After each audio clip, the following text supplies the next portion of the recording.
On lui a dit qu'un mari, un homme, c'était une prison. Mais personne ne lui a dit le prix à payer maintenant. Alors, reste jusqu'au bout parce que ce que je vais dire, personne n'ose le dire. Alors, il y a d'abord la fausse libération. Elle s'est libérée, paraît-il. D'accord. Libérée d'un mari qui la protégeait. Libérée d'un foyer. Libérée d'une équipe. Mais aujourd'hui, eh bien, elle se lève seule. Elle travaille seule et elle obéit seule à un patron qu'elle n'a pas choisi. Avant, elle travaillait pour son mari et ses enfants, pour son foyer. Aujourd'hui, elle travaille pour un homme qu'elle ne connaît pas, qui l'exploite, qui la presse et qui la jettera peut-être si elle n'est plus rentable. Elle a changé de protection pour une soumission sans amour, pour un patron. Alors on ne devient pas libre en changeant de maître, non, on devient libre en choisissant l'amour, en se soumettant à celui qu'on aime. Alors forcément, vivre seul c'est dur maintenant, très dur.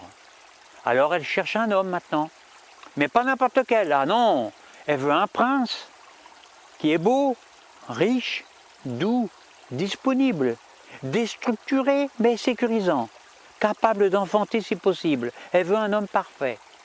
Sinon, au minimum, de payer les vacances aussi. Elle fait une liste pour ça. Elle fait une longue liste, puis elle ouvre Tinder. Et puis là, elle ne rencontre pas des hommes, non. Elle les consomme. Un de plus, un de moins, un ce soir, un autre demain. Quand l'amour devient un supermarché, eh bien, plus rien n'a de goût.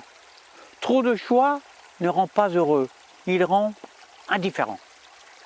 Et au bout de 2 ans, 3 ans, 4 ans, 5 ans, elle a tout essayé.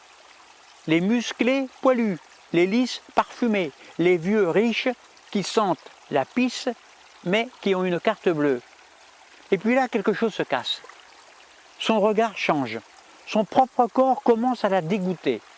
Parce qu'un homme, c'est comme un yaourt. Trop de parfum tue le plaisir. À force de tous les goûter, eh bien on finit par tous les jeter. Ce n'est pas l'homme qui fatigue, c'est l'absence d'amour. Quand tout est permis, plus rien n'est désirable. Alors maintenant, venons-en au mensonge du « je suis heureuse ».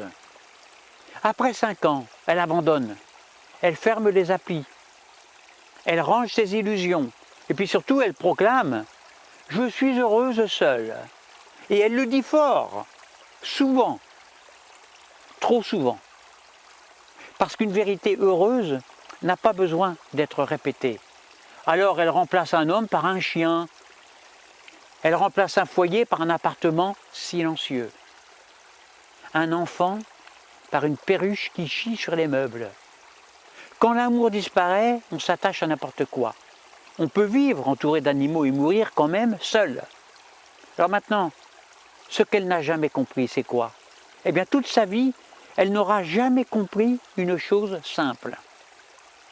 Dans un couple, il n'y a pas un dominant et un dominé, non. Il y a 2 êtres qui s'aiment et qui se donnent l'un l'autre. L'amour, ce n'est pas la domination, ce n'est pas la revanche, ce n'est pas l'ego. L'amour, c'est construire un foyer, un endroit chaud, un endroit vivant, des enfants qui rient, qui pleurent, qui grandissent, qui se chamaillent.